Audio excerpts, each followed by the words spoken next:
স্থানীয় সময় মঙ্গলবার এক্সে দেয়া এক বিবৃতিতে যুক্তরাষ্ট্রের সাউদার্ন কমান্ড জানায় ক্যারিবীয় সাগরে আরও একটি তেলবাহী ট্যাংকার জব্দ করেছে তারা। হোমল্যান্ড সিকিউরিটি বিভাগের সহায়তায় কোনো ধরনের অপ্রীতিকর ঘটনা ছাড়াই তেলবাহী জাহাজটি আটক করা হয়। সাউথকম জানায় জাহাজটি ট্রাম্প ঘোষিত নিষেধাজ্ঞা অমান্য করে চলছিল। অভিযানটি ভেনেজুয়েলা থেকে কেবল বৈধ তেল পরিবহন নিশ্চিত এবং পশ্চিম গোলার্ধে নিরাপত্তা বজায় রাখার জন্য চালানো হয়েছে বলে বিবৃতিতে উল্লেখ করা হয়।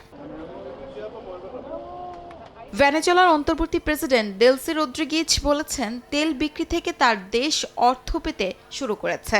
স্থানীয় সময় মঙ্গলবার প্রথম ধাপে $500 মিলিয়ন এবং এরপর আরও $300 মিলিয়ন হাতে পেয়েছে বলে জানান তিনি।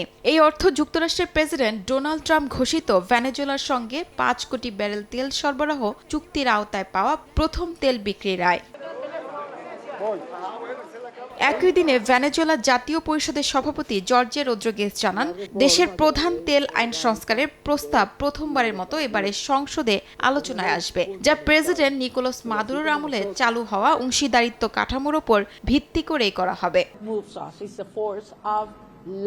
এদিকে স্থানীয় সময় মঙ্গলবার ভেনেজুয়েলার বিরোধী দলীয় নেতা মারিয়া করিনা মাচাদো ওয়াশিংটনের ক্যাপিটল হিলে দুজন কিউবান ও আমেরিকান রিপাবলিকান হাউস সদস্যদের সঙ্গে বৈঠক করেন। এ সময় মাচাদোকে সম্মান জানিয়ে তারা বলেন, মাদুরোর পুরনো শাসনকর্তারা ক্ষমতায় থাকলে ভেনেজুয়েলাকে এগিয়ে নেওয়া সম্ভব নয়। আর মাচাদো জানান, ভেনেজুয়েলায় স্বাধীনতা, গণতন্ত্র ও মুক্তির খুব কাছাকাছি। একই দিনে মাচাদোকে যুক্তরাষ্ট্রের রাজনীতিতে যুক্ত করার বিষয়টি বিবেচনা করছেন বলে জানিয়েছেন ডোনাল্ড ট্রাম্প।